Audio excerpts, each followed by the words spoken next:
नमस्ते। मैले अहिले यो श्रृङ्खलामा संसारको एउटा यस्तो समाचार जुन लगभग धेरै मान्छेहरूको निम्ति अप्रत्याशित, अनपेक्षित, अविश्वसनीय जस्तो लाग्ने एउटा घटनातिर यहाँहरूको ध्यानाकर्षण गराउन खोजिरहेको छु। आज मैले त पहिलेदेखि भन्दै आएको यो हुनेवाला छ। अमेरिकी विदेश मन्त्री ब्लिङ्केनले अस्ति 13 सेप्टेम्बरको दिन अमेरिकाको जोन हपकिन्स विश्वविद्यालयमा दिएको एउटा भाषणमा घोषणा गरे कि पुरानो व्यवस्था, विश्व व्यवस्थाको अन्त्य भयो, त्यो ढल्यो हैन। उनले त्यसमा थपेका छन् शीत युद्ध सुरु भएपछि विकास भएको र विशेष गरिकन 1990 सोभियत सङ्घको विघटनपछि म्यान्डेट पाएको विश्व व्यवस्था अब सकियो भन्ने कुरा घोषणा गरे उनले। त्यो भनेको अमेरिकी नेतृत्वको जो विश्व व्यवस्था थियो त्यसको अन्त्य भयो, अमेरिका पराजित भयो। अहिले युक्रेन द्वन्द्वपछि आज 19 महिनामा हामी जे देखिरहेका छौँ यसको संश्लेषण हो यो। उनले स्वीकार गरेका छन् हामी पराजित भयौँ, हाम्रो नेतृत्व अब दुनियाँमा छैन। यो एउटा स्वीकारोक्ति सबैको निम्ति आश्चर्यजनक लाग्न सक्छ, तर मलाई चाहिँ स्वाभाविक लागेको छ। अब ब्लिङ्केनले जुन घोषणा गरे त्यो घोषणा अपरिहार्य थियो, मेरो आफ्नो बुझाइमा अपरिहार्य थियो। मैले धेरै पटक भन्दै आएको छु अमेरिकाका सङ्कटका धेरै आयामहरूको विषयमा मैले चर्चा गर्दै आएको छु। धेरै मान्छेहरूले पत्याउँदैनन्, किन भन्छ भने हेराइको कमजोरी, दृष्टिकोणको कमजोरी जस्तो रूपमा हैन, बाहिर आवरणमा केन्द्रित भएर जसले हेर्छ त्यसले चाहिँ भित्रको विकास प्रक्रिया बुझ्दैन। यो समस्या धेरै मान्छेमा हुन्छ। अब त्यो चाहिँ नबुझ्ने मान्छेहरूले अब अमेरिकाप्रति बढी पूर्वाग्रही भएको हैन, अतिरञ्जित ढङ्गले चाहिँ अमेरिकालाई प्रस्तुत गर्ने गरेको आदि इत्यादि कुराहरू पनि मेरो विषयमा गर्दै आएका थिए। तर मैले जे भन्दै आएको थिएँ त्यो चाहिँ अमेरिकाले आफै घोषणा गर्यो, एउटा विदेश मन्त्रीले आफै घोषणा गरे। म पहिले यो एउटा युगान्तकारी घटना हो, मैले त्यसरी बुझ्छु। यो युग एउटा युगको अन्त्यको दुन्दुबी हो जसको घोषणा अमेरिकाबाटै भएको छ, अन्तबाट होइन, उसको विरोधीले होइन। अमेरिका आफैले आफ्नो अन्त्य भएको घोषणा गरिरहेको छ। त्यसकारण यो युगान्तकारी भाषण हो भन्छु मैले। एउटा युग अब चाहिँ ढल्यो, अब संसार नयाँ युगतिर प्रवेश गर्यो, त्यसको घोषणा हो भन्छु मैले। त्यसकारणले गर्दाखेरि अब उनले जो भाषण गरे त्यसमा उल्लेख गरिएका केही बुदाहरूप्रति मैले पहिले ध्यानाकर्षण गर्न चाहन्छु र यसको नतिजा के होला, किन यस्तो चाहिँ वक्तव्य उनको आयो, भाषण आयो, यो विषयमा अलिकति मैले चिरफार गर्नेछु। ब्लिङ्केनको घोषणाको लगत्तै भोलिपल्ट 13 सेप्टेम्बरमा उनी बोले। 14 सेप्टेम्बरमा वाल स्ट्रिट जर्नलले एउटा चाहिँ तपाईँको समाचार छाप्यो। त्यसले के छाप्यो भन्छ भने global south would not back as west demand. पश्चिमाहरूले जे माग गरेका थिए त्यसलाई ग्लोबल साउथले समर्थन गरेन, अथवा सिङ्गो दुनियाँ अमेरिकाको पक्षमा छैन। उनको चाहना के थियो, उनको माग के थियो हैन, रुससँग सम्बन्ध तोड, चीनसँग सम्बन्ध तोड, यिनी हाम्रा समस्या हुन्। उनको माग त्यही थियो। ग्लोबल साउथ अर्थात् ग्लोबल साउथ भनेको विकसित पश्चिमा पुँजीवादी देशहरूभन्दा बाहिरको संसार। त्यो संसारले पश्चिमाहरूको यो आग्रह, विशेष गरेर अमेरिकनहरूको यो आग्रहलाई स्वीकार गरेन, त्यसलाई ब्याक गरेन। यो वाल स्ट्रिट जर्नलले चाहिँ भोलिपल्ट दिएको समाचार हेडिङ हो यो। अब मैले ब्लिङ्कनले बोलेका केही कुराहरू, त्यसको अन्तर्य के हो, रूपमा त्यो के देखिन्छ र त्यसको अन्तर्य के हो, म दुईटा चिजलाई अलिकति चिरफार गर्न खोज्छु, किनभने उनको यो भाषण धेरै महत्त्वपूर्ण छ दीर्घकालीन रूपमा। उनले भनेका केही म बुदा सरस्वती सुनाउँछु। पहिलो कुरा, शीत युद्धपछिको विश्व व्यवस्था र शीत युद्धपछिको म्यान्डेट समाप्त भयो। विशेष गरेर शीत युद्धबाट सुरु भएको विश्व व्यवस्था र शीत युद्धपछिको म्यान्डेट भनेको अमेरिकाले मनपरी गर्न पाउने अथवा पश्चिमा मूल्यमा आधारित विश्व व्यवस्था जो भन्छ नि अमेरिकी नेतृत्वको, त्यसको अन्त्य भयो, समाप्त भयो। नम्बर 1। दोस्रो, उनले भनेका छन् संसार नयाँ कूटनीतिक व्यवस्था र बहुध्रुवीतातिर अग्रसर हुँदै गयो हैन। उनले नयाँ कूटनीतिक व्यवस्था भनेका छन्। म यसको पछि चिरफार गरौँला, किन उनले राजनीतिक व्यवस्था भन्न चाहेनन्, कूटनीतिक व्यवस्था भने म यसको अतिरिक्त चर्चा गरौँला। तेस्रो बुदा छ एउटा युग समाप्त हुँदैछ, नयाँ युग पैदा हुँदैछ। अब यो युगान्तकारी परिवर्तन हो भन्ने कुरा उनले स्वीकार गरे। यो देश-देशको लडाईँ होइन, देश-देशको ध्रुवीकरण होइन, यो एउटा युगका विरुद्धमा अर्को उदयमान युगको लडाईँ हो भन्ने कुरा पनि उनले स्वीकार गरे र भने हामीले निर्णयले आगामी दशकहरूको भविष्यलाई आकार दिनेछ। अब हामी कसरी जान्छौँ भन्ने कुराले हैन अबको दुनियाँ कस्तो हुन्छ भन्ने कुरा निर्धारण गर्छ। तेस्रो कुरा त्यो बोले। चौथो कुरा उनले भने सर्वसत्तावादीहरूसँगको प्रतिस्पर्धा तीव्र भएको छ। अमेरिकाले विनम्रतापूर्वक मजबुत नेतृत्व गर्नुपर्छ। हामीलाई थाहा छ हामीले कैयौँ देशहरू र मानिसहरूको विश्वास आर्जन गर्नुपर्नेछ हैन। त्यो चौथो पोइन्ट। 5 चाहिँ तपाईको युक्रेनमाथि रुसको आक्रामक युद्धले विश्व व्यवस्थाका लागि खतरा पैदा गरेको छ। अर्को मुद्दा रुस विश्व व्यवस्थाका लागि तत्कालिक रूपमा सबैभन्दा ठुलो खतरा हो।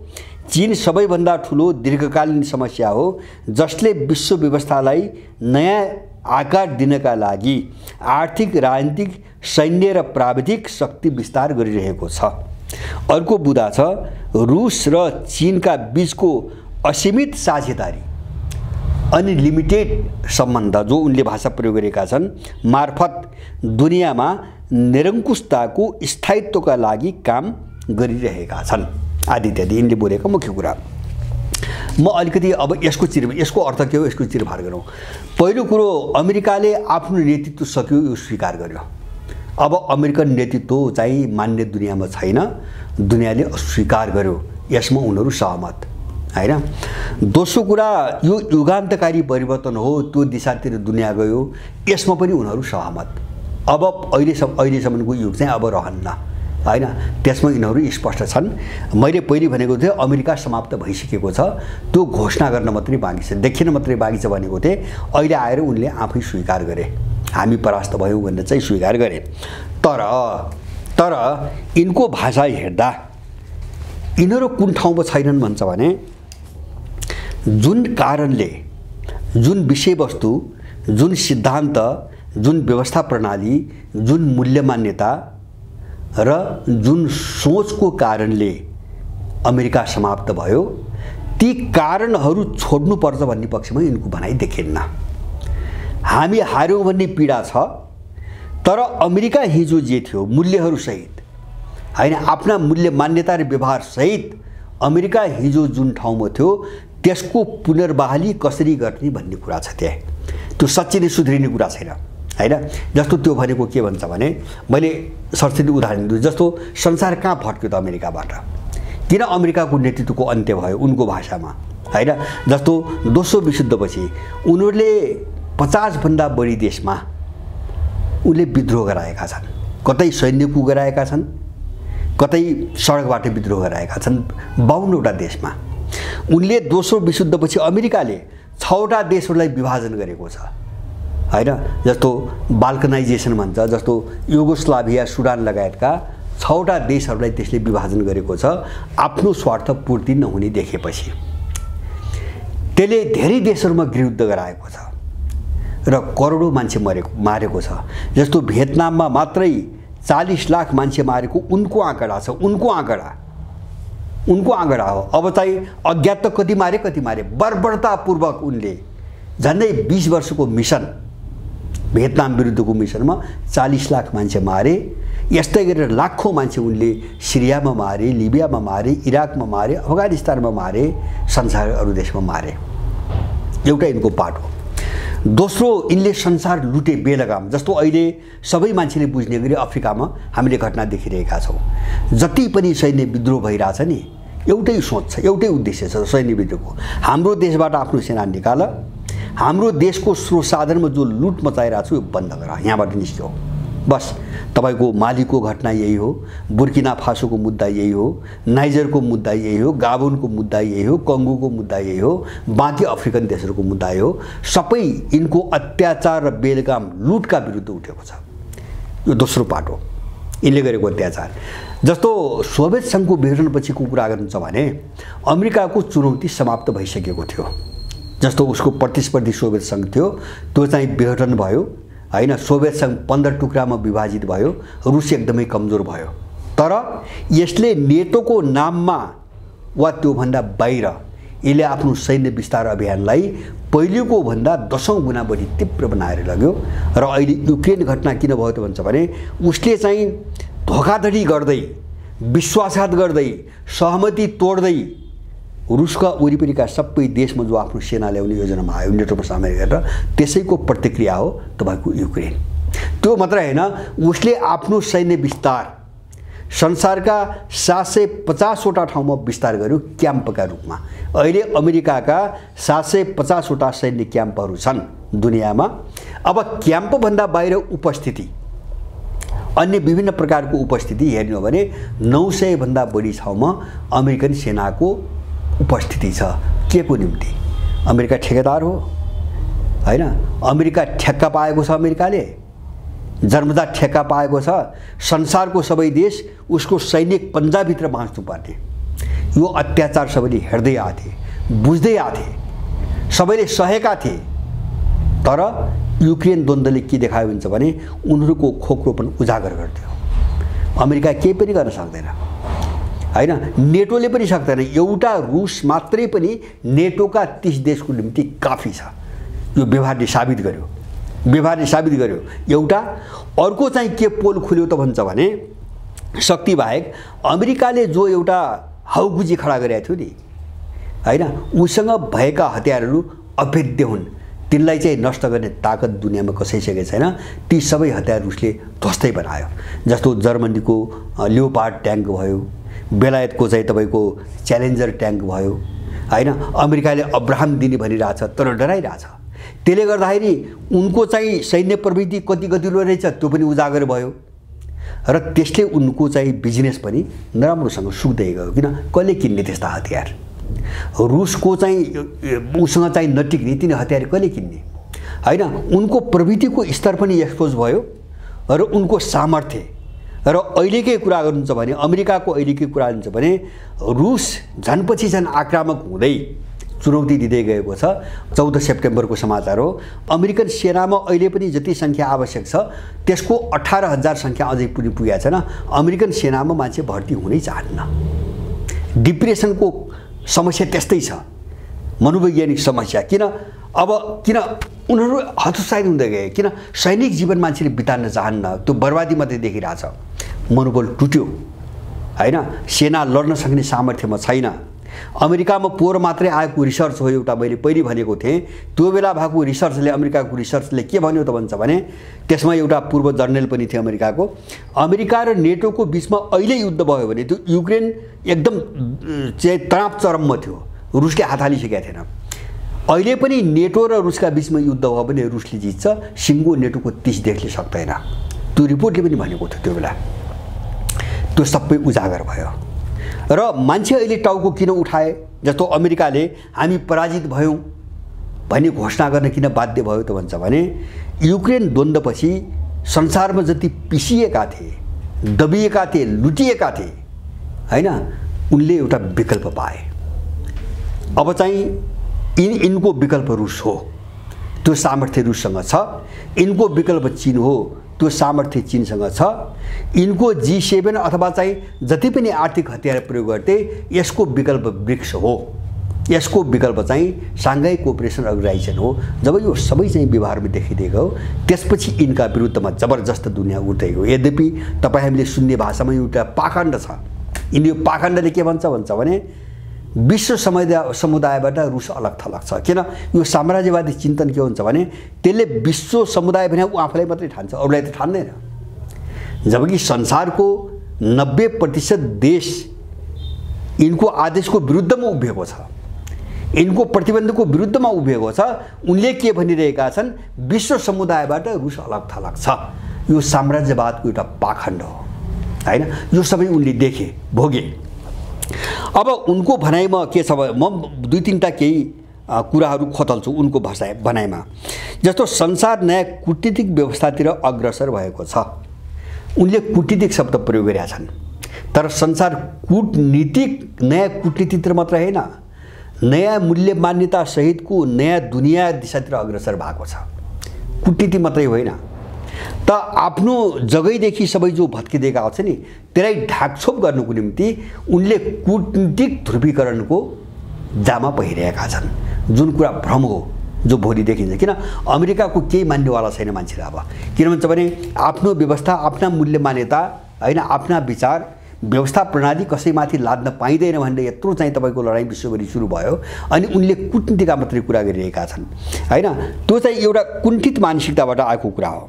त्यस्तै उनले एउटा के भनेका छन्, एउटा स्वीकारोक्ति के देखिन्छ भने के अरे अमेरिकाले विनम्रतापूर्वक कयौँ देशहरू र मानिसहरूको विश्वास आर्जन गर्नुपर्नेछ। यो विनम्रता भन्ने शब्दले के रहन्छ, उनले स्वीकारेका छ हामी बर्बर भयौँ, हाम्रो व्यवहार बर्बर भयो, हाम्रो चाहिँ मालिकै भयो, हाम्रो जबरजस्ती भयो, उनको मनले त्यो स्वीकार गरिरहेको छ र त्यहाँबाट आइरहेको छ विनम्रता शब्द। अब फकाउनु पर्यो हैन, मिले जस्तो गर्नु पर्यो, उनी त्यहाँ आइरहेका छन्। यो विनम्रता भन्ने शब्दले के बुझाउँछ भन्छ भने अमेरिकनहरूको जे भोग्यो नि त्यो एउटा बर्बरता थियो, त्यो ब्वासो प्रवृत्ति थियो, त्यो जङ्गलीपन थियो, त्यो साम्राज्यवाद थियो, त्यो अपराध थियो, त्यो गुण्डागर्दी थियो। यो विनम्रता भन्ने शब्दले मनले उनले त्यो स्वीकार गरेको देखिन्छ, तर बाहिर उनीहरू चाहिँ त्यो भन्दैनन्। उनको यो विनम्रता भन्ने शब्दले मात्रै पश्चिमा विश्व व्यवस्था बर्बर र जङ्गली व्यवस्था हो भन्ने कुरा साफ हुन्छ। नत्र भने यो फेरि विनम्र भएर अब सबैको विश्वास आर्जन गर्नुपर्छ भन्ने कुरा आउँथेन। र तेस्रो अझ हास्यास्पद मैले त्यहाँ सर्वसत्तावादीहरूसँगको प्रतिस्पर्धा तीव्र भएको छ।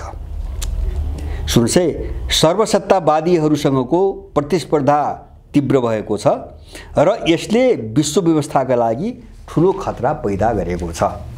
यिनीहरूले लाजै नमानिकन जबकि एकातिर भनिरहेका छन् संसारले हामीलाई टेरेन, हाम्रो नेतृत्व सक्यो, हामी चाहिँ ढल्यौँ, पराजित भयौँ, तर उनले जसको पक्षमा विश्व जनमत गइरहेछ त्यसलाई भनिरहेका छन् सर्वसत्तावादी। यो हाम्रो चाहिँ तपाईको अब प्रजातन्त्र र यिनले भनेको सर्वसत्तावाद के हो त्यसको नयाँ बहसको अब आयाम खोज्नुपर्ने स्थिति आयो हामीले हैन। जसको वरिपरि संसार चाहिँ तपाईको यत्रो जनमत एक ढिक्का छ त्यो सर्वसत्तावादी, जुन देशभित्रको शासन प्रणाली स्थिर छ, सबैको विश्वास लिएको छ त्यो सर्वसत्तावादी, अथवा आफ्नो नागरिकलाई जसले सन्तुष्ट राखेको छ त्यो सर्वसत्तावादी। यो पैशाचिक वृत्ति, यो जङ्गलीपन, यो बर्बरता जस्तै उनले डेमोक्रेसीको आवरणमा सजाएका छन् हैन। यो डेमोक्रेसी कसरी भयो? यिनको डेमोक्रेसीलाई दुनियाँले किन मानेन त? यदि चाहिँ रुस र चीन सर्वसत्तावादी हुन् अथवा उनको वरिपरि रहेका उनको समर्थन देशहरू सर्वसत्तावादी हुन् भने दुनियाँले यिनको डेमोक्रेसी किन मानेन? एउटा पाखण्ड हो। किन हुन्छ भने जस्तो उनको त्यो देखाउने छल, मैले भन्छु नि चुनाव भनेको छल प्रणाली, डेमोक्रेसी संसारभरि यहाँ मात्रै हैन। जस्तो चुनावमा के कुरा गरिन्छ त्यो त एउटा मान्छेको छाप लगाउने, लाहाछाप लगाएर अनुमोदन स्वीकृति लिने कुरा मात्रै हो। जसले त्यो छाप लगाउँछ नि त्यसको भावनाको प्रतिनिधित्व संसारको कुनै पनि डेमोक्रेसीले गर्दैन, अहिले पनि गर्दैन हैन। जस्तो नेपालमा देखिरहेको छौँ, जे गरेका छन् यिनीहरूले यसैको निम्ति मत दिएको मान्छेले, अनि त्यो मतदाता र यिनको शासन प्रणालीका बीचमा तालमेल कहाँ छ? अमेरिकाले चाहिँ मत दिएको, त्यहाँको ट्रम्पलाई, बाइडेनलाई मत दिएको, संसारभरि युद्ध भट्काउने, अमेरिकालाई कंगाल बनाउने, अमेरिकनलाई कंगाल बनाउने, देशलाई जर्जर बनाउने हैन, युक्रेनमा चाहिँ पैसा बगाउने, त्यसको निम्ति चाहिँ मत दिएको हो अमेरिकनले। र त्यो अमेरिकन मतदाता र बाइडेनको डेमोक्रेसीको बीचमा चाहिँ सन्तुलन कहाँ छ, सामञ्जस्यता कहाँ छ?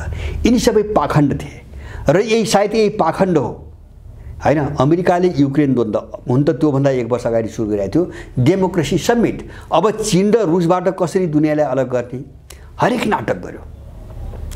पहिलो कुरो त जोर जबरजस्ती गर्यो, स्याङ्सन प्रतिबन्ध लगाउने, धम्की दिने, कुनै पनि देशलाई बाँकी राखेन। अफ्रिकाको कुनै पनि देश बाँकी रहेन, ल्याटिन अमेरिका, एसिया, तिमीले रुससँग कारोबार राख्यौ भने म प्रतिबन्ध लगाउँछु, नाकाबन्दी गर्छु। केही पनि लागेन, केही सिप लागेन उसको, उल्टो अलग थलग हुँदै गयो अमेरिका।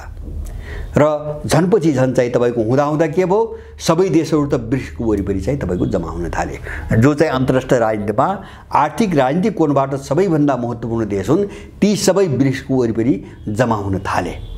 अनि यिनीहरूले कुरा गर्दैछन् डेमोक्रेसीको, जसलाई दुनियाँको कुनै पनि मान्छेले मान्दैन, स्वीकार गर्दैन। यिनले डेमोक्रेसी सम्मेलन गरे, 21 मा गरे, 22 मा गरे। त्यो चाहिँ के देखाउन गरे त भन्दाखेरि हामी डेमोक्रेसी हौं, चीन र रुस अटोक्रेसी हुन्। अफ्रिकामा के जवाब दिए? त्यही पाठ पढाउन गएको थिए अमेरिकनहरू। अफ्रिकामा के जवाब दिए? तिमी लुमुम्बाका हत्यारा हौ, तिमीहरू कर्नेल कद्दाफीका हत्यारा हौ, तिमीहरू सद्दामका हत्यारा हौ। तिमीले हामीलाई डेमोक्रेसीको पाठ, हत्याराले हामीले डेमोक्रेसीको पाठ पढाउने, तिम्रो डेमोक्रेसी पनि हामीले थाहा छैन, यही जवाब दिएर फर्काए। त्यसकारणले गर्दाखेरि अब अहिले यिनीहरूले जो चाहिँ सर्वसत्तावाद भनिरहेछन् नि, त्यहाँका मान्छेहरूको निम्ति विश्व जनमतको निम्ति डेमोक्रेसी यही हो। किन डेमोक्रेसी भनेको चुनावको बाकस थाप्ने अनि त्यहाँबाट जितेर दुराचार गर्ने डेमोक्रेसी होइन। डेमोक्रेसी भनेको त्यो देशको सार्वभौम सत्ता, अखण्डताको ग्यारेन्टी र त्यो देशको मान्छेको सुख समृद्धि, हित र सुरक्षाको मुद्दा हो डेमोक्रेसी। त्यसको मोडालिटी त मान्छेले आफूलाई जस्तो मनपर्छ, जस्तो आवश्यक हुन्छ त्यही अपनाउँछ। चीन एउटा मोडेल अपनाएको छ, रुसले अर्को मोडेल अपनाएको छ, उत्तर कोरिया अर्को छ, इरान अर्को छ, भेनेजुला अर्को छ, हैन? मोडेल आफ्ना हुन्छन्। यिनले थोपरेको मोडेलमा जान कोही बाध्य हुँदैन। किन हुन्छ भने जब देश फरक फरक परिवेश हुन्छ, संस्कृति र सभ्यता फरक फरक हुन्छन् भने शासन प्रणाली र विकासका मोडेल पनि फरकै हुन्छन्। उनले लादेको अपनाउनु पर्छ भन्ने छैन, हैन? डेमोक्रेसी होइन, त्यो साम्राज्यवाद हो, जसलाई उनले जबरजस्ती लान्छन् नि। तैँले विकासको नाममा यसरी काम गर्नुपर्छ, तैँले शासन प्रणाली यस्तो अपनाउनु पर्छ, हामीले ऋण र अनुदान दिएपछि हाम्रो शर्त अनुसार काम गर्छ, त्यसलाई उनले डेमोक्रेसी भनिरहेका छन्।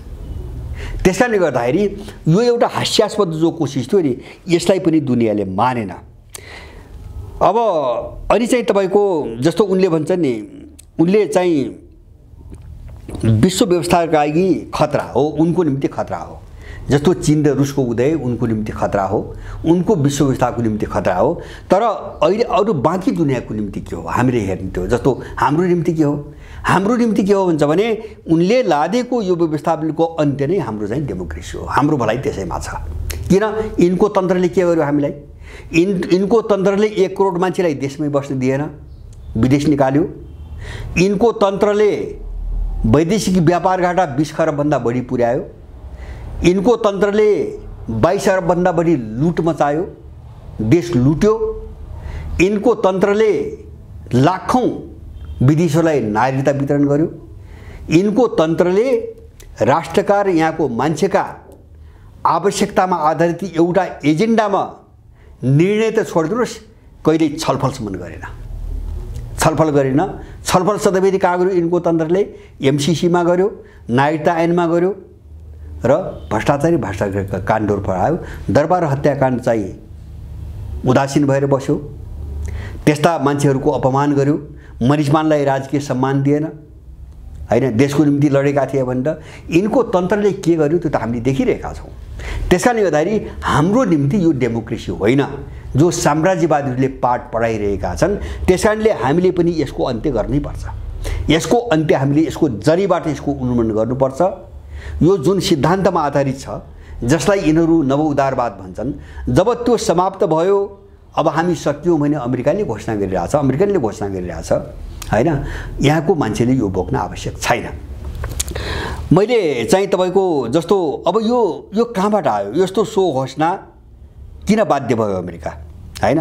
म अलिकति यो अध्यायमा गएर चाहिँ आफ्नो कुरो चाहिँ टुङ्ग्याउँछु। जस्तो यसको लामो पृष्ठभूमि छ। पहिलो चीज हामीले बुझ्ने के हुन्छ भने, पहिलो कुरा गहिरोसँग बुझ्ने, जसलाई उनीहरूले आफ्नो सिद्धान्त भन्छन्, पछिल्लो काममा नव उदारवादको नाम दिएका छन् र त्यसलाई विभिन्न शब्दले चाहिँ तपाईको एउटा शब्दको आडम्बरको जालो बिछ्याएका छन्। जस्तो भूमण्डलीकरण, प्रजातन्त्र, मानव अधिकार, खुला बजार अर्थतन्त्र, व्यक्ति स्वतन्त्रता आदि इत्यादिहरू, हैन? त्यो नव उदारवादका विभिन्न भाष्य हुन्, विभिन्न क्षेत्रका चाहिँ तपाईको भाष्यका हुन्।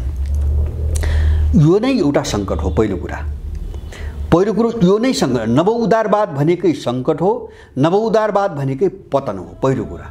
पहिलो समस्या उनीहरूसँग त्यहाँ छ। हामी मोरालिटीमा त त्यसपछि मात्रै जान सक्छौँ, उनका क्रियाकलापका कुरामा हामी त्यसपछि मात्रै जाने हो। पहिलो समस्या उनको सिद्धान्तमा छ, जसलाई उनले चाहिँ आदर्श भन्छन्, त्यो नै सङ्कट हो, त्यो नै विकृति हो, त्यो नै अधोगति हो र त्यो नै पतन हो। त्यसको शिकार अहिले उनीहरू आफै बन्दैछन्। किन एउटा चाहिँ टक्राउको स्थिति आएपछि त उनीहरू एक्सपोज हुँदैछन्। अहिले जस्तो अहिलेसम्म उनीहरू चाहिँ यो टक्राउ, जस्तो युक्रेन द्वन्द्वको नाममा यो चर्को टक्राउ सुरु नहुँदासम्म संसारमाथि थोपरे, उनीहरू एक्सपोज भएनन्, थोपरे। तर अब यो भूराजनीतिक ध्रुवीकरणले उनलाई पनि टक्राउमा लग्यो र उनका सीमाहरू सतहमा आउन थाले, बाहिरी एक्सपोज हुन थाले। त्यसले गर्दाखेरि अब यिनीहरू पनि सङ्कटग्रस्त बन्दै गए। किन? त्यो सिद्धान्त नै सङ्कटको सिद्धान्त हो, त्यो पतनको सिद्धान्त हो, पहिलो कुरा। दोस्रो, अब चाहिँ तपाईँको व्यवहारको पाटोमा म आउँछु। अब व्यवहारको पाटोमा हामीले हेरौँ, जस्तो अमेरिकनहरू किन यिनले हेरे, जस्तो साङ्घाई कोअपरेसन अर्गनाइजेसन हेरे होइन, 2001 मा बन्या हो।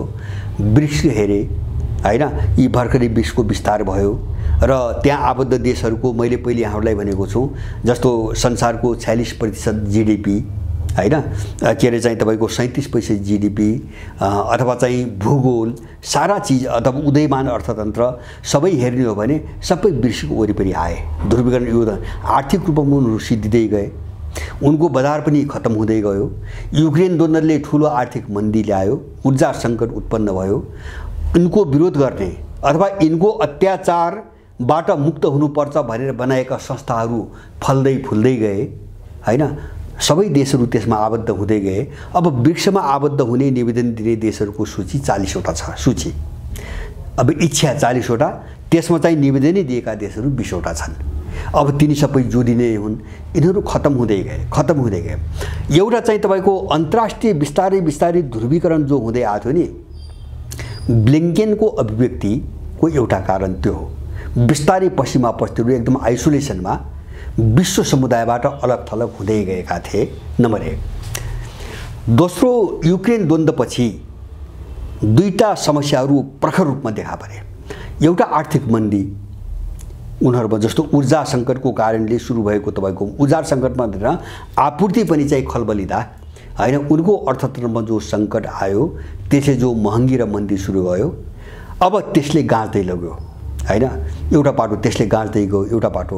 अर्कोतिर चाहिँ युक्रेन द्वन्द्वपछि जो विश्वको समीकरण उल्टिन थाल्यो नि, यो समीकरणले उनीहरूलाई एक्ल्याउँदै गयो होइन। मैले जस्तो पहिले भने नि, यिनले रुसका विरुद्धमा उभिनको निम्ति धम्कीको पनि सहाराले, जस्तो एमसीसी पारित नगरे हामी सम्बन्धमा पुनर्विचार गर्छौँ, हामी अन्तर्राष्ट्रिय सहयोग ब्लक गर्छौँ भन्न डोनाल्ड लूले जो यहाँ फोन गरेर धम्कायो नि, त्यस्तै शैलीमा उनीहरूले धम्काए। तर कसैले पनि टेरेन। नटेरिसकेपछि समीकरण उल्ट्यो, यिनले देखे। समीकरण उल्टेपछि शक्ति सन्तुलन पनि उल्टिन्छ, त्यो पनि यिनले देखे। आफू कमजोर भएको महसुस यिनलाई भयो होइन। दोस्रो कारण, अब दुनियाँले हामीले भनेको मान्दैन भन्ने कुरा यिनले देखे। अब तेस्रो कारण मैले अघि नै भने, अत्याचारको इतिहास, त्यसका विरुद्ध शिर उठाउने र सिधा बोल्ने साहस आयो विश्वका सबै देशलाई। किन? विकल्प देखे।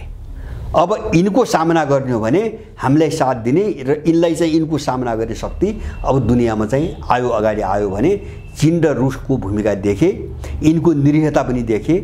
अनि त्यसपछि पश्चिमाहरू कट्दै गए, खस्किँदै गए, उनको धाकधम्कीले काम नगर्ने भयो। तेस्रो कारण यो सबै हेर्दैछन्। अब चौथो, उनले बनाएका रणनीतिहरूको खोक्रोपन पनि उजागर हुँदै। कहिले यिनले क्वाड बनाए, कहिले इन्डो पेसिफिक बनाए होइन, कहिले नेटोको विस्तार गर्ने भनेर चाहिँ तपाईँको जस्तो युक्रेनको वातावरण सिर्जना गरे। त्यो मात्र होइन, चीनलाई काउन्टर गर्न, चीनको BRI-लाई काउन्टर गर्ने नाममा 2021 को सायद मे महिना हो, यिनले B3W भन्ने G7 को बैठकमा अमेरिकी प्रस्ताव पारित गरे। $600 अर्ब त्यसमा जम्मा गरेर चीनले संसारमा जहाँ चाहिँ विकास गरिरहेको छ नि, BRI को नाममा प्रोजेक्ट बनाइरहेको छ, त्यसबाट मान्छेलाई कटाउने र 141 वटा देशहरूको सूची बनाएर चीनलाई अलग थलग पार्ने एउटा योजना घोषणा गरे होइन। बिल्ड ब्याक बेटर वर्ल्ड भनेर B3W भन्ने बनाए, तर त्यसमा पैसा जम्मा समेत अहिलेसम्म गर्न सकिरहेको छैन हैन। पैसा समेत जम्मा भइरहेछ किनभने पैसै छैन उनीहरूसँग। अब कसरी तलब खुवाउने भने अमेरिका ऋणले चलिरहेछ, ऋणले अब देश जति चलाउनु हो अब आगामी देशमा ऋणैले हो। अस्ति भर्खरै एउटा ऋण लिने चाहिँ एउटा कांग्रेसबाट एउटा चाहिँ प्रस्ताव पारित गरेर चलाए, फेरि त्यो सकियो। अब अर्को 40 अरब डलरको ऋणको निम्ति बाइडेनले अर्को प्रस्ताव राखिरहेछन्, त्यसमा सहमति भएको छैन। कुन दिन त्यहाँ तलब खान बन्द हुने हुन्, कुन दिन सारा उद्योगहरू धराशायी हुने हुन्, बैंकहरू टाट पल्टिँदै गएका छन् हैन। B3W को निम्ति पैसा कहिले हाल्ने? युरोप त्यस्तै सङ्कटमा छ, पुरै हावा यत्रो तामझामका साथ के नगर्छन् भनी गरे हावा भयो। 2 वर्ष भयो उनले क्वाड बनाए, केही सिप लागेन। इन्डो पेसिफिक गरिरहेछन् तर उनले केही पनि सक्दैनन् हैन। हो हल्ला गर्ने, 2-4वटा देशहरूसँग बैठक गर्ने, चीनका विरुद्ध वक्तव्य जारी गराउने, अरू उनले गर्न सक्ने केही हैन। उनी चीनसँग न चीनसँग लड्नु न चाहिँ तपाईको रुससँग लड्नु हैन। यिनका बनेका रणनीतिहरू सबै हावा हुन् भन्ने पनि एक्सपोज हुँदै हो। दोस्रो कुरा, उनी अथवा त्यसमा असमर्थ भए। जो एलायन्स वा जो प्रोजेक्ट बनाए नि रुसका चीनका विरुद्धमा, त्यसमा हावा खाँदै गए, यिनी पुरै असफल भए। जस्तो रुसलाई पनि त सिधै दिने, सबैलाई त्यहाँ भिडाएर सिधै दिने चाहिँ तपाईको योजना बनाएका हुन्, त्यहाँ पनि यिनी असफल भए। अर्को कारण, अर्को चाहिँ तपाईको यिनको अत्याचारी इतिहास। मैले भने मान्छेहरूको हत्या, हिंसा, देश विभाजन, गृहयुद्ध कुदेखि लिएर संसारभरि सेनाको जालो बिछाउने र बर्बरतापूर्वक अपराध गर्ने यिनको इतिहास हैन। अब मान्छेले त्यसको बदलामा चाहिँ तपाईको एउटा सोच बनाउँदै गयो विकल्प भनेपछि। र अर्को अन्तिम कारण मैले के देख्छु भन्छ भने यिनीहरू भित्रै आन्तरिक रूपमा बढ्दै गएको अन्तर्विरोध, गृहयुद्धको अवस्था हैन। जस्तो हामीले सुनिरहेछौँ, जर्मनीमा केही महिना अगाडि सत्ता विद्रोहको प्रयास भयो हैन। राज संस्था हेनरी पञ्चमका सन्तानहरूले नेतृत्व गरेको, वंशजले नेतृत्व गरेको यो नवउदारवादले जर्मनी सिद्ध्यायो भनेर त्यहाँ चाहिँ कु गर्ने, विद्रोह गर्ने एउटा ठुलो योजना जर्मनीले सुराकी पाएर अहिले पनि 150-200 मान्छे जेलमा राखेर बसेको छ हैन। जर्मनमा कतिखेर विद्रोह हुने भन्ने छ।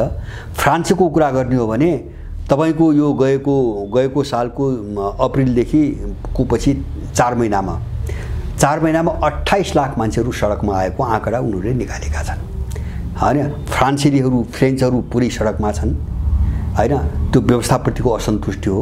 अमेरिकाको कुरो तपाईको गर्नुहुन्छ भने काला र चाहिँ गोरा, गोराभित्र हिस्पानिक र चाहिँ एङ्ग्लो सेक्सन, अनि चाहिँ तपाईको के अरे चाहिँ एङ्ग्लो सेक्सन र चाहिँ एसियाली, यो अन्तर्विरोध मात्रै होइन कि अहिले पछिल्लो कालमा आएर रिपब्लिकन अथवा डोनाल्ड ट्रम्पको नेतृत्वको रिपब्लिकन र डेमोक्रेटहरू बीचको बढ्दो शत्रुतापूर्ण ध्रुवीकरण, राजनीतिक ध्रुवीकरण, त्यो मूल्यमा आधारित। यसले गर्दाखेरि अमेरिका कतिखेर चाहिँ विरुद्धमा फस्छ, कतिखेर टुक्रिन्छ भन्ने कुरा नै एउटा त्रासको विषय बन्न गइसक्यो। उनले बारम्बार चाहिँ मत सर्वेक्षण गरेर ल्याइरहेछन्। अमेरिकामा विरुद्ध हुन्छ, यसलाई रोक्नै सकिन्न। अमेरिका विभाजित हुन्छ, अमेरिका एउटै राख्नै सकिन्न। किन भन्छ भने त्यो सर्वेक्षण के आधारमा भनिरहेछन् भन्छ भने जनमतको बहुमत त्यतातिर छ। जनमत जति सर्वेक्षण गर्छन् नि सबैको मत त्यो दिशातिर आयो। अमेरिकामा विरुद्ध हुन्छ एउटा अत्याधिक ठुलो चाहिँ जनमत त्यो पक्षमा देखिन्छ। अमेरिका टुक्रिन्छ हैन, बहुमत चाहिँ जनमत त्यो पक्षमा देखिन्छ यिनको सर्वेक्षण हेर्दा। अब यो सङ्कटबाट गुज्रिँदै अहिले त कहाँ गयो, रिपब्लिकन र डेमोक्रेटको बिचमा नै कतिखेर गोलीबारी सुरु हुने हो भन्ने अवस्थामा गयो ट्रम्पको कारणले हैन। उनले उठाएका मुद्दाहरू र उनलाई कन्ट्रोल गर्नको निम्ति त्यहाँको जो एउटा सत्ता छ नि उसले जो हतियार ट्रम्पलाई सिधाइदिने, जेलमै हाल्ने सिधाइदिने, मुद्दामाथि मुद्दा, त्यस्ता अपराध त सबैले गरेका छन् हैन। यसले गर्दाखेरि कतिखेर चाहिँ तपाईको अब सिधै सशस्त्र मुठभेड हुन्छ भन्ने अवस्थामा अमेरिका पुगिएको छ। यी सबै कारणले उनीहरूले आत्मसमर्पण गरे। ब्लिङ्केनको भनाइ मैले त्यति बुझ्छु। जस्तो अब आन्तरिक रूपमा पनि ठेक्न सक्ने अवस्था छैन हैन। एउटा अस्ति भर्खरै आएको त सर्वेक्षण हेर्ने हो भने अमेरिकाको सन् 2030 सम्म भनेको छ अमेरिकाको मत सर्वेक्षण हो। यो जो व्यथिति र जो अराजकता अमेरिकामा बढ्यो नि, यो सम्हालिनै नसक्ने गरी यसको एउटै नतिजा सन् 2000 सम्ममा जसलाई उनीहरूले अरूलाई चाहिँ सर्वसत्तावादी भनेका छन् नि, त्यस्तै अटोक्रेसी सर्वसत्तावादी शासन अमेरिकामा स्थापित हुन्छ, त्यसलाई रोक्न सक्ने अवस्था छैन भनेर अस्ति भर्खरै मस्किरमा आयो। नत्र अमेरिका चल्दैन, अब कसरी चलाउने होइन। अन्तर्विरोध यसरी बढेको मात्रै होइन कि यति बहुआयामिक भयो नि होइन। जस्तो जाति जातिका बिचमा, धर्मका बिचमा, रङका बिचमा होइन, अथवा अर्थतन्त्रको सङ्कटको कारणले पब्लिक र राज्यका बिचमा, अथवा चाहिँ राजनीतिक कोणबाट रिपब्लिकन र डेमोक्रेटका रूपमा यो जो चारैतिर द्वन्द्व र अन्तर्विरोध जेलिँदै गयो नि, यसलाई समाधान गर्ने कुनै पनि बाटो अमेरिकासँग छैन र कुनै पनि नेतृत्व आएर पनि यो सक्दैन। अब उसको हातबाट गइसक्यो। त्यसै कारण उनीहरूले भनिरहेका छन्, उनको मत सर्वेक्षणले अमेरिकामा 2030 सम्ममा डेमोक्रेसीको अन्त्य हुन्छ, यो समाप्त हुन्छ र एउटा निरङ्कुश सत्ताको स्थापना हुन्छ, नत्र अमेरिका अब चलाउन सक्ने अवस्था छैन। यो उनको मत सर्वेक्षणले भनिरहेछ। त यो सबै चिज हेरिकन ब्लिङ्केनले पीडापूर्वक स्वीकार गरे। त्यो पनि स्वीकार के कोणबाट गरे त भन्छ भने आफ्ना अनुचरहरू जो छन् नि दुनियाँमा, उनमा एउटा त्रास देखाएर अब मान्छे त बटुल्नु त पर्यो। जस्तो डेमोक्रेसी खतरामा पर्यो, पुरानो व्यवस्था अब ढल्यो, किन त्यसको नाममा लुटी खाने एउटा ग्याङ छ, जमात छ होइन। त्यो G7 को वरिपरि भएको एउटा ग्याङ छ लुटी खाने, त्यसलाई पनि तर्साउनु पर्यो। अब मिलेनौ भने, मेरो नेतृत्वमा एक ढिक्का भएन भने अब चाहिँ सर्वसत्तावादीहरूले संसार लगे, आफ्नो हातमा लगे होइन। यो एउटा उनले त्रास पनि देखाइरहेछन् बाँकीलाई। जस्तो मैले अघि भने डेमोक्रेसी सब्मिट गराए यिनले, रुस र चीनको विरुद्धमा केही हात लागेन, केही पनि हात लागेन। यिनले B3W भनेर एउटा ठुलो परियोजना घोषणा गरे, पैसै जम्मा भएन, पैसा छैन होइन। अब तर्साउन धेरै कोसिस गरिरहेछन् र अहिले पनि यसको ब्लिङ्केनको भाषणको एउटा पाटो उनका अनुसार अथवा नवोदारवादी मूल्य मान्यतासँग सहमति राख्नेहरूलाई आफ्नो नेतृत्वमा एकजुट बनाउने, तर्साएर एकजुट बनाउने त्यो एउटा रणनीति पनि हो। दोस्रो के हो भन्छ भने ऊ स्वीकारोक्ति पनि हो, किन उनले देखे अब दुनियाँले चाहिँ मान्दैन, अब दुनियाँले मान्दैन भने देखे। त्यसैले अमेरिकाको पतन भइसकेको छ। यद्यपि यो बहस होइन, अमेरिकी युगको अन्त्यको बहस, दुईटा बहस, यो एक दशकदेखि हुँदा, किन सिम्टम हेरेर, लक्षण हेरेर त्यो विकासको प्रक्रिया बुझ्ने रे र घटनाहरूलाई चेनमा राखेर हेर्ने त बुझ्दै आएको थियो। एक दशकदेखि पश्चिमी जगतमा दुईटा कुरामा चाहिँ तीव्र बहस भइरहेछ, विश्लेषण भइरहेछ। तपाईँ दस्तावेज हेर्नुहोस्, गुगल चाहिँ सर्च गरेर तपाईँको हेर्नुहोस्। एउटा के छ भन्छ भने अमेरिकन युगको अन्त्य भयो, अन्त्य हुँदैछ। यो एक दशक अगाडिदेखिको बहस हो, आजको होइन, अन्त्य हुँदैछ एउटा बहस। त्यो आज ब्लिङ्केनले चाहिँ घोषणाबाट चाहिँ बाहिर ल्याए। दोस्रो बहस हो डेमोक्रेसीको डिक्लाइन अथवा यो डेमोक्रेसीको पतन तीव्र रफ्तारमा छ, तीव्र दुनियाँभरि तीव्र रफ्तारमा। अरू देश होइन, उनका विरोधी देश होइन, स्वयं अमेरिका र युरोपको कुरा गर्नुहुन्छ भने मैले आफ्नै भिडियोमा केही दिन अगाडि एउटा भिडियो बनाएको छु। अमेरिकामा भर्खर एउटा मत सर्वेक्षण भएको छ 15-20 दिन अगाडि। अमेरिकामा कन्जर्भेटिभ शब्द प्रयोग गरेका छन्, कट्टरपन्थी दिशातिर अथवा परम्परावादी भनौँ अर्को वर्षमा, त्यो दिशातिर चाहिँ जाने मान्छेहरूको प्रतिशत 38% वृद्धि भएको छ अमेरिकामा। यो नवोदारवादलाई छोड्दैछ अमेरिकनले। र जर्मनीको एउटा रिसर्चले एउटा अर्को समाचार बाहिर ल्याएको छ, त्यो DW भन्ने एउटा समाचारमा चाहिँ बाहिर आएको छ। मैले त्यो पनि यहाँहरूलाई राखेको थिएँ। त्यसले के भन्छ, सन् 2023 को तुलना 22 को तुलनामा, 21, 22, 20 अगाडिको तुलनामा यो 2023 को 6 महिनामा, जनवरीदेखि पछाडिको 6 महिनामा फार राइट भनेको छ, अथवा उनीहरूले आफ्नो भाषामा घोर दक्षिणपन्थी भनेका छन्, जो परम्परावादी हुन्। हामीले बुझ्ने भाषामा परम्परावादी, नवउदारवाद विरोधी, इनको डेमोक्रेसीको पाखण्डका विरोधी र इनले डेभलपमेन्टको नाममा जो विनाशकारी चाहिँ मोडेल छ नि, यसका विरोधी जो हुन्, जसलाई फार राइट भन्छन् उनीहरूको 2023 को 6 महिनामा त्यो सङ्ख्यामा 3 गुणाले वृद्धि भएको छ। यो डरलाग्दो अवस्था हो भनेका छन्। त्यो जर्मनको रिपोर्ट हो। भनेपछि यिनको व्यवस्था र मूल्यमान त विदाई त यिनकै घरभित्र हुँदैछ र यिनीहरू सबै गिरोधमा फस्दैछन्। अब ढिलो चाँडो त्यहाँभित्र विद्रोह र रक्तपात अपरिहार्य छ।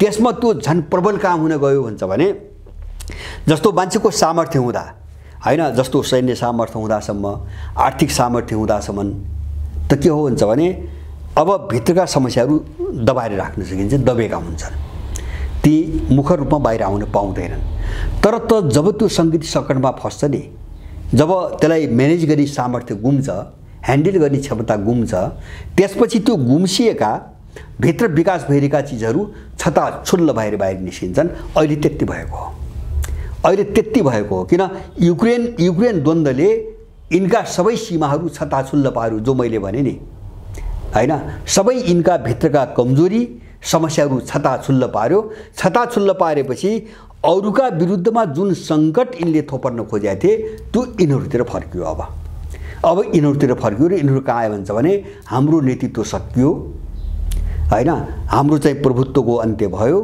अब हामीले नयाँ ढङ्गले सोच्नुपर्छ र नयाँ कूटनीतिक बाटो अपनाउनु पर्छ भन्ने ठाउँमा यिनीहरू आइपुगे यद्यपि उनले भनेको कूटनीतिको क्षेत्रबाट यो हल हुनेवाला छैन कूटनीति भनेको के हो उनले फकाउने हो जस्तो अमेरिकाले अहिले के गरिरहेको छ म एउटा उदाहरण दिउँ उनले भन्न खोजेको अलि भाषा पोलाइट होला हैन अथवा चाहिँ मिलेर जाउँ भन्लान् हैन नरम होलान् मान्छे मार्न कम गर्लान् त्यति हो यसलाई कूटनीति भनेको जस्तो अहिले अमेरिकाले एउटा गर्यो यो प्रस्ताव त 2 वर्षको अगाडिको अहिले यो G20 को बैठकमा एउटा सम्झौता भएको छ अब अमेरिकाले के गर्नुहुन्छ भने चीनको BRI लाई काउन्टर गर्न त्यसलाई ब्लक गर्न उनले इन्डिया मध्यपूर्व र युरोप करिडोर भनेका छन् हैन India middle east Europe corridor भनेका छन् त्यो रेल करिडोर पनि हो त्यो सडक करिडोर पनि हो त्यो हवाई करिडोर पनि हो हैन मल्टिपर्पज करिडोर भनेका छन् त्यसको एउटा एग्रिमेन्ट गराए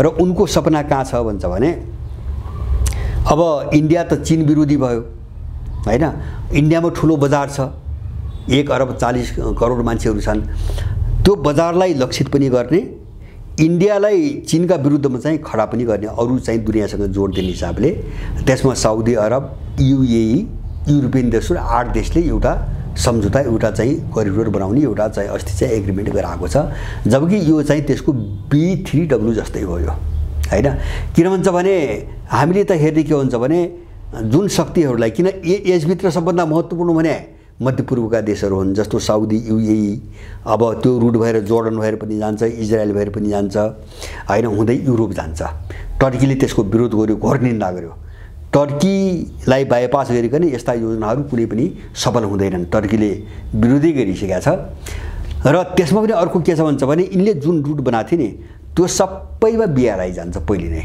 हैन जस्तो इनले इन्डियालाई जस्तो इन्डियाको के रे इन्डियाको नजिकै श्रीलङ्का हैन श्रीलङ्का BRI मा छ हमनटोटामा उसको चाहिँ तपाईको मुख्य अखाडा छ चीनको अखाडा छ अब अगाडि जानुस् पाकिस्तानको ग्वादर बन्दरगाह हैन एउटा इनको अहिले बनाएको योजनाको एउटा गन्तव्य थियो अरब सागर ग्वादर बन्दरगाहबाट अरब सागरसम्म चीनले धेरै पहिले बनाएको हो अब UAE साउदी र मिस्रको कुरो गर्नु छ भने यिनी ब्रिक्समा भर्खरै सामेल भएका देश हुन् त अमेरिकनको मतियार भएर चीनको विरोधी रणनीतिमा उनी कुनै हातमा जाँदैनन् उनले आफ्नो फाइदा उठाउन खोजेका छन् जस्तो थप बजार विस्तार गर्ने जस्तो उनीसँग तेल छ हैन उनीसँग सामान छ अरु सामान छ हैन त्यसको मार्केट खोजेका हुन् त्यो उठाउने नै भए तर चीनका विरुद्धमा उनलाई खडा गर्ने हास्यास्पद छ हैन मैले भन्न खोजेको जहाँ BRI का रुटहरू छन् वा चाहिँ तपाईको त्यस्ता रणनीतिक महत्त्वका बिन्दुहरू छन् बन्दरगाहहरू अथवा चाहिँ स्ट्रेटहरू जलसन्धिहरू जहाँ छन्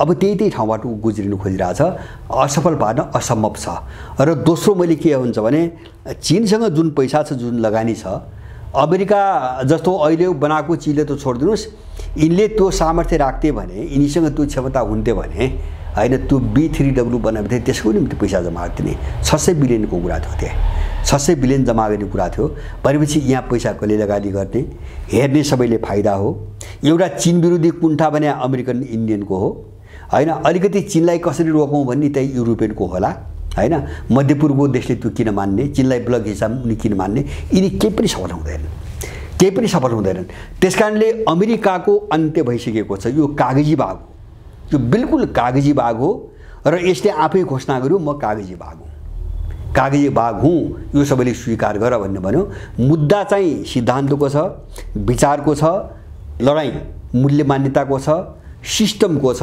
सारा चीज छ त्यसकारणले ब्लिङ्केनले कूटनीतिक समाधान अथवा नयाँ कूटनीतिको कुरा मात्रै गरेर अमेरिकन नेतृत्व पुनर्बहाली अब विश्वमा सम्भव छैन। त्यसमा पनि 50औं वर्ष जो पिसिए, 50औं वर्षको इतिहास छ, अहिलेको होइन हैन। यो मान्छेले कसरी बिर्सन्छ? आफ्नै मान्छेको हत्या कसरी बिर्सन्छ हैन? उसको बेमिसाल लुट मान्छेले कसरी बिर्सन्छ? उसको गुण्डागर्दी र अत्याचार मान्छेले कसरी बिर्सन्छ? त्यसकारणले अमेरिकनले फकाएर अब अमेरिकन नेतृत्व पुनर्स्थापित हुन सम्भव पनि छैन। ब्लिङ्केनको घोषणा अमेरिकाको अन्त्यको घोषणा हो। मेरो सार यही हो। यो युग चाहिँ तपाईको उल्टियो, उनले त्यो त भनि नै सकेका छन्। हामी यसबाट सिकौँ। मैले यसलाई अलिकति बढ्दो महत्त्व दिएँ। एउटा त अमेरिकाको सत्ता सम्हालिरहेको व्यक्तिको अभिव्यक्ति हो यो हैन, बाहिर कुनै सामान्य नेताको अभिव्यक्ति होइन। त्यसलाई आधिकारिकै मान्नुपर्छ हैन। सबै विश्लेषण गरिकन उनले बाहिर सुनाएका हुन्। अब भन्नै पर्ने अवस्था आयो भने उनले सुनाएका हुन्। र दोस्रो त्यसबाट हामीले सिक्ने के हो भन्छ भने भित्र मक्किसकेको, चर्किसकेको, जर्जर भइसकेको चिज ढल्नको निम्ति कति पनि बेर लाग्दैन। त्यसको निम्ति निमित्त कारण जोडिनुपर्छ। जस्तो कुन कारणलाई देखाएर त्यो घटना घट्छ भन्ने मात्रै हो। हामी त्यही ठाउँमा छौँ नेपालको कुरा गर्दा। त्यसकारणले यो दलाल जत्था, यो देशविरुद्ध अपराधी जत्थालाई झट्का दिने, 2-4 झट्का मात्रै दिने हो भने यिनीहरू जसरी अमेरिका गयो नि आज, यस्तो नाटक रहुवा खडा गर्दा गर्दै त्यसै गरी यिनीहरू जान्छन्। यिनको जग सबै भत्किसकेको छ। हामीले अमेरिकाको जुन हकीकत आज देखिरहेका छौँ त्यसबाट सिकौँ र आत्मबल उठाउँ। नेपालमा आत्मबल उठाउँ, आत्मविश्वास जगाउँ र अलिकति अगाडि बढ्ने कोसिस गर्यौँ भने पनि यिनको अन्त्येष्टि गर्ने दिन धेरै टाढा छैन भन्ने लाग्छ। यो हामीले सिक्ने ठुलो पाठ हो। र संसारले अमेरिकन साम्राज्यवाद, म त भन्छु 100 वर्ष यताको बर्बरता, पहिलो विश्वयुद्धपछि जनरल कुरा गर्नुहुन्छ भने, पश्चिमी वर्चस्वको कुरा गर्नुहुन्छ भने 500 वर्षको इतिहास छ। जब पोर्चुगिजहरू र डचहरू निस्किए, बिस्तारै ब्रिटिसहरू हैन, अनि थपिँदै गए फ्रेन्चहरू, अमेरिकनहरू, जसरी एसिया, अफ्रिका, ल्याटिन अमेरिकालाई उपनिवेश भएर 500 वर्षदेखि लुट्दै र शासन गर्दै आछन्। त्यो युग अन्त्य हुँदैछ। 500 वर्ष यताको युगको अन्त्य हुँदैछ। यसको महत्त्व त्यो हो। र नेपालमा पनि सुगौली सन्धि पछिको जो गुलामीको युग हो यो अन्त्य हुँदैछ। र विषयवस्तु एउटै हो, लडाईँ एउटै हो।